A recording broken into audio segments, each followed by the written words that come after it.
welcome back to some more Mondaiji on Metanorn. Episode 4 review this time. And last time I guess they were showing off the vampire girl, which I think she appears this week, so it'll be something exciting with that if you're a fan of that type of thing. It's good though, I like it.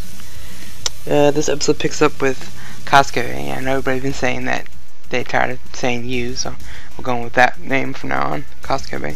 She's still recovering from fighting Galdo last week, the giant hacker thing. Demon, cat, whatever you want to call him. And during that, there's a little talk between Isaiah and Kurosage. They're talking about, I guess he asked her a straight up question like, why don't you participate in the games instead of everyone else?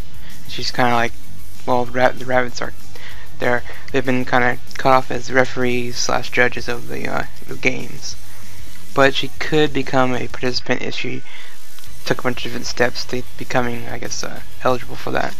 They didn't really go into detail what those were, but I assume there's more than one rabbit because obviously there are games going around. So maybe we'll see them eventually. All the other rabbits that are like her. After that, Kurosage kind of leaves to go check on other things, and Isaiah is sitting there, and he senses his presence, so he's like, you can come out of hiding, and it's the little vampire girl from, all the episodes building up at this point, and she reveals herself as Leticia, and I guess Kurosage said before that she was a former demon lord, and she respects her, likes her wisdom and all this. And I guess they're good friends. So she's not really evil then. She's not the bad guy we're looking for. So former demon lord kind of tells you she lost her rank, and she even explains to Isaiah that she lost. She basically belongs to someone. So someone owns her right now. So you might be you find the master later on in the episode type of thing.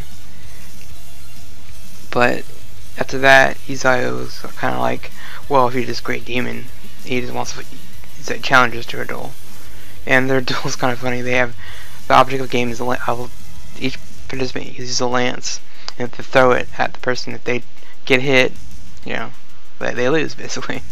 So Leticia flies in the air and throws her lance with it's not, I don't know what she was just doing it, was throwing it, and Isaiah kind of steps up, punches it and launches it back towards her, and she kind of just says something like, "Oh, he has this great power, then that means I can leave it to them." So it's not like she was fine with dying right in that moment, because after all, she's a slave owned by someone else, and I guess Kurosage kind of jumps in the way, saves her, and she's discovers that she lost her vampire powers, so she's kind of, I guess her strength has been cut in half.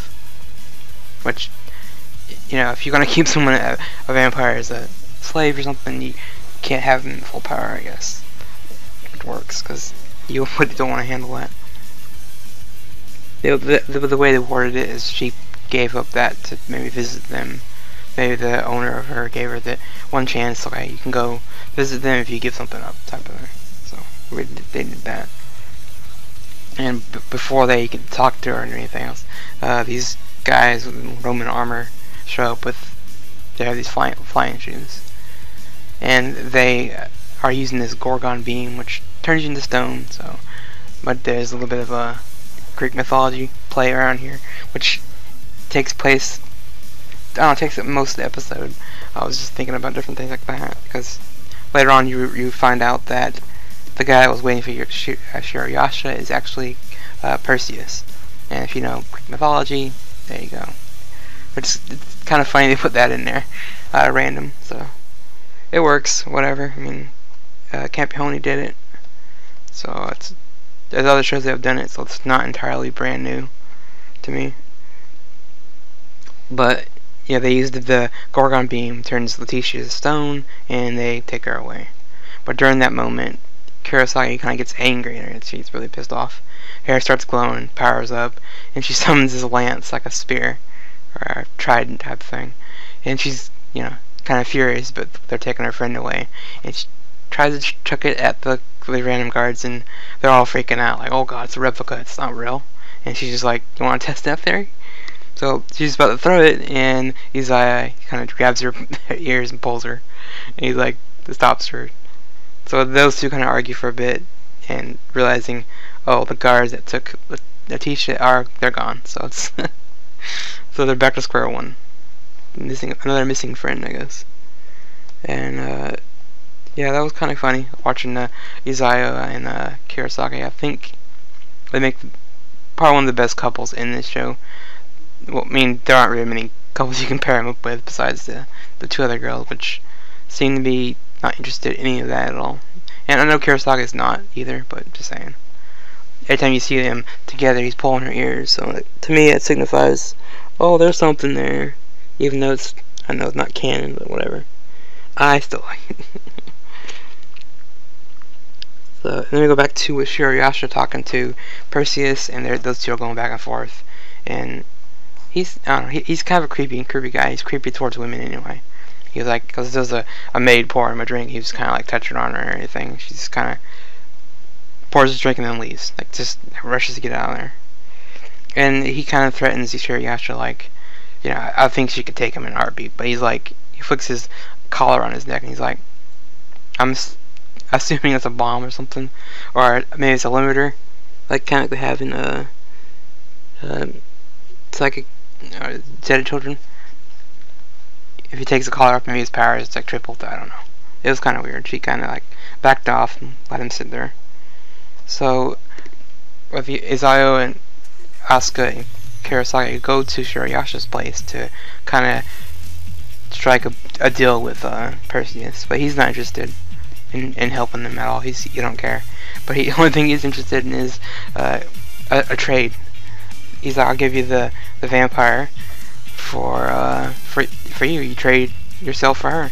Because he's like, if you think about a vampire, especially a young girl, no power, trapped in a dark room, he's like, that's kind of leaves her open for all kinds of stuff. And Kurosaki is just, I think Asuka and her both kind of got angry because, well, especially Asuka, she tries to use the command thing on him and it works for a little bit, but he breaks out of it easily. Kind of tells you that her power is not almighty. It can be stopped by a higher ranked, someone with higher power. So, you know, Kurosaki is kind of like, no, I don't. Telling Asuka to calm down. Like, you know, I'll handle this. But in the end, almost towards like the end, she's kind of like gives up hope. Kurosaki's like, I'll do it because I don't want my friend getting hurt. And Perseus, this version, he's kind of a pervert. Like, you know, like I said, he's kind of creepy. He's perverted. He's only interested in one thing. It's with Kurosaki. And yeah, there was a funny bit before that when they were joking around about her legs that belong to so and so, because he makes a comment that to Kurosaki that those legs can belong to me, yada yada yada and all that. So, but towards the end, she arrives at Perseus' little mansion place and presents in these two little orbs, and he's like, these are, you know, Gorgon, I guess, eyes. That's why I took it, because Izayo fought some demons and he fought the Kraken, basically. Some more Greek mythology thrown in there, along with Medusa's head and all that. But yeah, and I guess to his clan or group, what you want to call it, community, I guess what it is, he takes that as he can't back down type of duel. He has to accept it, because I guess some unwritten law. But I'm assuming Izayo and him are going to fight next time. Like that, I don't know if that's going to happen.